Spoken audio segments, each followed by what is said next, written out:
Assalamualaikum warahmatullahi wabarakatuh.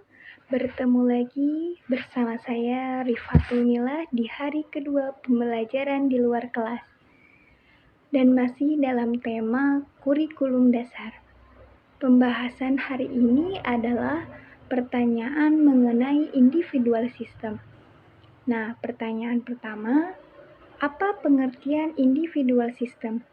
Individual system adalah proses pembelajaran yang berpusat pada anak sebagai subjek belajar. Pertanyaan kedua, mengapa pendekatan yang dilakukan harus individual system? Karena supaya kita tahu bagaimana karakter anak dan kesukaan anak, sehingga kita akan mudah masuk dalam dunia anak. Dan yang ketiga, apa tujuan yang ingin dicapai dengan melakukan pendekatan secara individual system? Tujuannya adalah agar proses small step system dapat tercapai. Yang keempat, di Bimba, murid dan guru memiliki peran masing-masing. Nah, pertanyaannya, apa peran guru dan murid?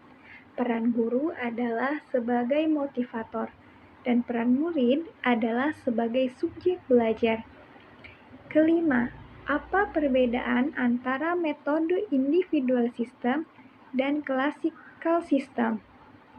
Classical system antara lain jumlah murid banyak, materi disamakan, kurikulum sudah ditentukan, dan guru sebagai subjek belajar.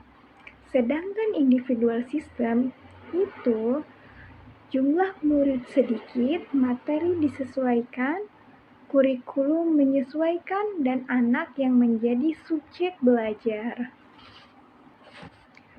Pertanyaan ke-6. Bagaimana cara yang dilakukan motivator agar dapat melakukan pendekatan secara individual system?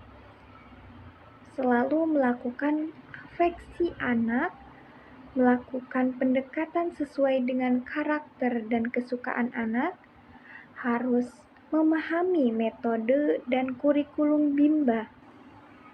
Jangan pernah minta dimengerti oleh anak, dan satu langkah di depan anak, disebut sigap atau antisipasi. Ketujuh, apa dampak yang akan terjadi bila pendekatan dilakukan secara individual system? Anak akan terarah, lebih dekat dengan anak, mengetahui karakter dan kesukaan anak. 8. Apa dampak yang akan terjadi bila pendekatan dilakukan secara classical system? Anak tidak akan terarah, berproses dengan hasil, tidak fokus dengan anak. Setelah beberapa pertanyaan tadi, sekarang saya akan menjawab pertanyaan mengenai metode variation skill.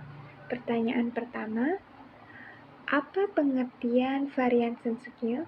Jawabannya adalah kemampuan yang harus dimiliki oleh motivator dalam memvariasikan aspek belajar. Kedua, mengapa kegiatan belajar harus divariasikan? Karena rentannya konsentrasi anak mudah teralihkan dan cepat merasa bosan. Pertanyaan ketiga, apa tujuan yang ingin dicapai dengan memvariasikan kegiatan belajar? Tujuannya adalah agar anak tidak merasa bosan, tetap semangat, antusias, dan tertarik dengan kegiatannya. Keempat, sebutkan 3 aspek belajar. 1. Kognitif, 2. Afektif, 3. Psikomotorik. 5. Kegiatan apa yang termasuk aspek kognitif? Kegiatan memainkan permainan membaca dan matematika. Keenam, Kegiatan apa yang termasuk aspek afektif?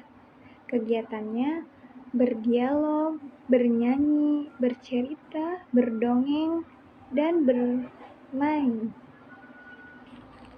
Ketujuh, kegiatan apa yang termasuk aspek psikomotorik? Kegiatannya mewarnai dan menulis. Selanjutnya, kedelapan. Bagaimana cara motivator memvariasikan kegiatan belajar dengan aspek belajar? Dengan cara memvariasikan kegiatan antara aspek kognitif, afektif, psikomotorik, dan menerapkan teori Bandul. Nah, selanjutnya saya akan menjawab pertanyaan mengenai teori dasar dalam psikologi pendidikan. Pertanyaan pertama, apa yang dimaksud dengan the law of the facts atau hukum akibat? Jawabannya, ketika kita melakukan sesuatu kegiatan yang menyenangkan, maka akibatnya akan diulang. Pertanyaan kedua, apa yang dimaksud dengan exercise atau hukum latihan? Jawabannya, ketika suatu kegiatan yang terus diulang, maka akan berdampak mampu. Dan yang ketiga, apa yang dimaksud dengan the law of readiness atau hukum kesiapan? Jawabannya, ketika seorang semakin mampu, semakin siap dan terampil, maka prosesnya pun akan semakin menyenangkan. Sampai di sini saja pertemuan hari ini. Kita akan bertemu di hari ketiga. Wassalamualaikum warahmatullahi wabarakatuh. Salam Bimba, tetap semangat dan terus belajar. Dah.